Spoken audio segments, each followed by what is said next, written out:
এবং সেখান থেকে একটা ভালো কাটব্যাক, শুটিং স্পেস এবং সেখান থেকে নেপালের গোল। রোহিত চাঁদ তিনি গোলটা করলেন। ন্যাশনাল টিমের ক্যারিয়ারে যার সেকেন্ড গোল, এবং সেটা এলো বাংলাদেশের কাছ থেকেই। দারুণভাবে বাঁ দিক থেকে আক্রমণটা সানিয়ে, যেখান থেকে আক্রমণ সূচনা হয়েছিল রোহিত চাঁদের একটা পাস থেকে, এবং সেখানে দারুণভাবে কম্বাইন করলেন সুমিতের কাটব্যাক। প্রথম দফায় হয়তো হয়নি, পরের দফায় যখন রোহিত চাঁদ পেলেন সেখান থেকে মিতুল মার্মাকে আর কোনো সুযোগ না দিয়ে এই স্টেডিয়াম স্তব্ধ করে গোল করল নেপাল। দেখুন সেই জায়গায় সুমিতের সেই কাটব্যাকটা পুরো কিন্তু আপনার পেনাল্টি এরিয়ার বাইরে চলে গিয়েছিল, এবং রোহিত চাঁদ অনেকটা নিচ থেকে এসে যখন দেখেছেন তাকে ক্লোজ ডাউন করার আসলে ওই জোনটায় কেউ নাই। যখন আপনি মিডফিল্ড থেকে সেকেন্ড ম্যান ইনফ্যাক্ট আরও পরে সেই রানগুলো নেবেন, তখন ওখান থেকে ডিফেন্ড করা বেশ মুশকিল কাজ। এবং নেপাল বাংলাদেশকে চমকেই দিল। নেপাল আরও একবার এগিয়ে গেল। চমৎকার ফিনিশিং, ব্রিলিয়েন্ট রোহিত চাঁদ। বাংলাদেশের কাছ থেকে এবার রেসপন্স খুঁজতে চাইবেন সমর্থকেরা। ফাহিমের শট, এবার যদি এই খেলা প্রাণ ফিরে পায়। নাম্বার 23 নেপালের মানিক কুমার লামা, তার একটা রিফ্লেকশন, এবং সেটাই কিরণ কুমার তিনি হাতে তুলে নিয়েছেন। আপনি দেখেন ওই রোহিত চাঁদের, তাকে ধরা হয় নেপালের হিস্ট্রির one of the top earn করা ফুটবলার। ইন্দোনেশিয়া লিগে তিনি খেলেছেন, এবং তার যে আসলে এক্সপেরিয়েন্সের একটা দাম আছে, সেই জিনিসটা তিনি এই ম্যাচটাতে আসলে বুঝিয়ে দিয়েছেন। শেষ মুহূর্তে সেটা রাকিব ছিলেন সম্ভবত, তিনি যে দৌড়ে গেলেন সেটাই মাথায় লেগেছে কিরণ কুমারের। Too late. সমিতের ফার্স্ট টাচ, সেটাই পারফেক্ট। লেফট ফ্ল্যাঙ্কে ফয়সাল আহমেদ ফাহিমের সাপ্লাই, রাকিব হেডারের জন্য জাম্প করেছিলেন, হয়নি। জামাল ভুঁইয়া, সেখান থেকে হামজার অ্যাক্রোব্যাটিক অ্যাটেম্প্ট, এবং সেখান থেকেই গোল। হামজা চৌধুরী, যার স্বপ্ন ছিল বাংলাদেশকে ম্যাচে ফেরানোর, এবং সেই স্বপ্নেই সত্যি হলো হামজার গোল। পঞ্চম ম্যাচে তৃতীয় গোল হামজার। Take a bow, Hamza Chowdhury. অদ্ভুত, অবিশ্বাস্য। বাংলাদেশের কি আছে? বাংলাদেশের হামজা আছে। ওভারহেড কিকে জাতীয় স্টেডিয়ামে প্রাণ ফেরালেন বাংলাদেশের Hamza Chowdhury, the one and only।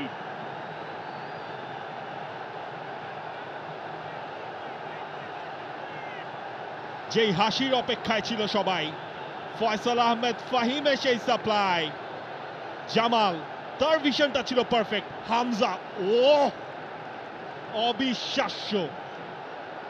বডির ব্যালেন্সটা রাখা, বলটাকে প্লেস করা, এটা কেবল হামজার দ্বারাই হয়তো সম্ভব।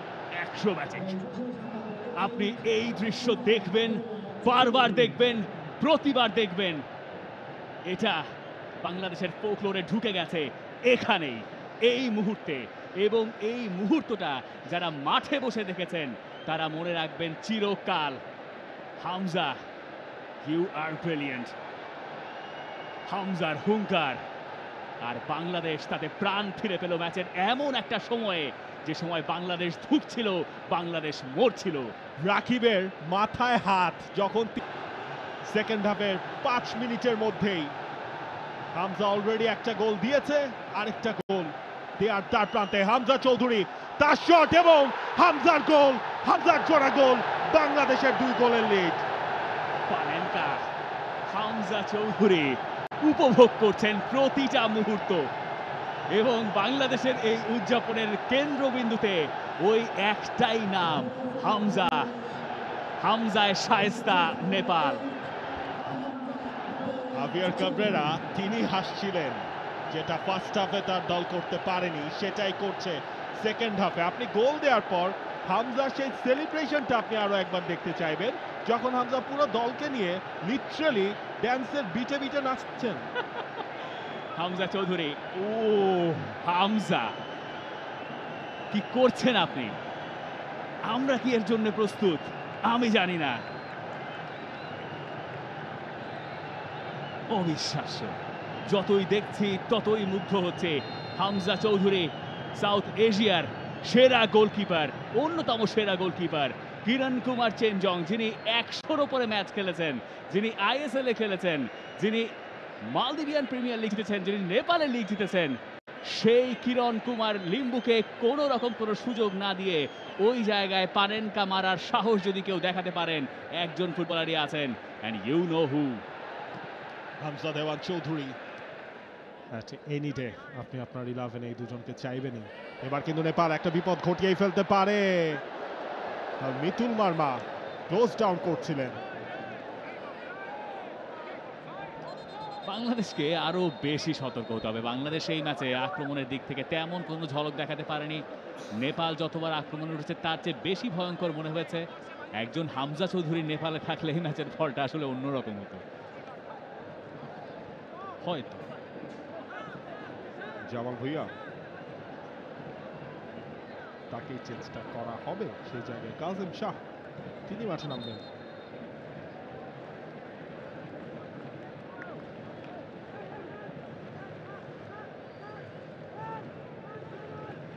কর্নার কিক, দিনেশ রঞ্জন তিনি নেবেন এই কর্নার কিকটা। দিনেশের সাপ্লাই, সেখান থেকে নেপালের গোল। শেষে এসে গোল খাওয়ার সেই অভ্যাস থেকে আর বেরোতে পারছে না বাংলাদেশ। হংকং চায়না ম্যাচে যেটা হয়েছে, ড্র ম্যাচ যেখান থেকে বাংলাদেশ হেরেছে, এবার জেতা ম্যাচ সেখান থেকেই ড্রর ইকুয়েশনে নিয়ে এসেছে বাংলাদেশ। যা হওয়ার তাই হলো, যা ঘটার তাই ঘটলো। এবং আরও একবার বাংলাদেশ তীরে এসে তরি ডোবালো। ক্লাসিক।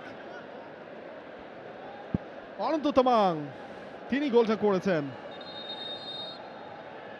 দেখুন, ম্যাচের শেষ কয়েক মিনিটে বাংলাদেশের কোনো কন্ট্রোল ছিল না।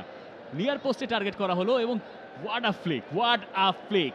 তিনজন ফুটবলার ছিলেন সেখানে, দেখেন আপনি খেয়াল করেন। একটা অনন্ত তামাং যে ফ্লিকটা করলো, চমৎকার ফ্লিক। এবং আপনার সেখানে কেউ অনন্ত তামাংকে আটকানোর চেষ্টা করেনি।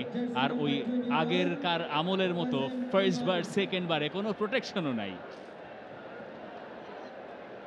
আশা দেখিয়েও হতাশ হতে হয়, এটাই বোধহয় বাংলাদেশ। সম্ভবত নেপালের একজন হামজা প্রয়োজনও হয় না। যাই হোক, বাদিক থেকে শাহরিয়ার ইমন, হৃদয়, কাজেম,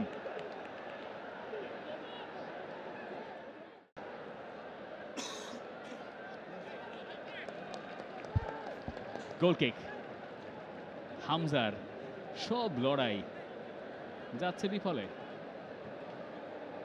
এখনো পর্যন্ত ম্যাচটা টাই, কিন্তু এই টাইটাই বাংলাদেশের কাছে হারের মতো ঠেকার কথা।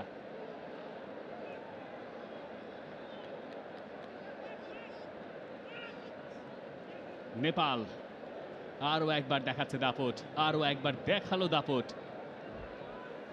বাংলাদেশের কাছে তারা যেন হারেই না, হারার আগে তো কোনোভাবেই না।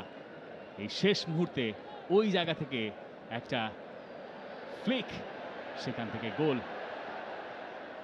এবং আরও একবার বলতেই হচ্ছে, এই ম্যাচে 4টা গোলই এবার দেখার মতো। শাহরিয়ার ইমন বাদিক থেকে দৌড়ে যাচ্ছেন, একটা থ্রো ইন পাবেন। বাংলাদেশের শেষ সুযোগ, সময় কি আছে? সময় আর নাই। এবং বাংলাদেশ খেললো মূলত সেকেন্ড হাফের প্রথম 5 মিনিট খেললেন মূলত হামজা চৌধুরী। বাংলাদেশ 2, নেপাল 2। এটাকে ঘুরিয়ে বলা যেতে পারে হামজা চৌধুরী 2 আর নেপাল 2। হামজা চৌধুরী তার জোড়া গোল। For more updates, subscribe to our YouTube channel and click on the bell icon. Follow us on Facebook and Instagram. Download T-Sports app to enjoy exciting games and highlights. Visit tsports.com.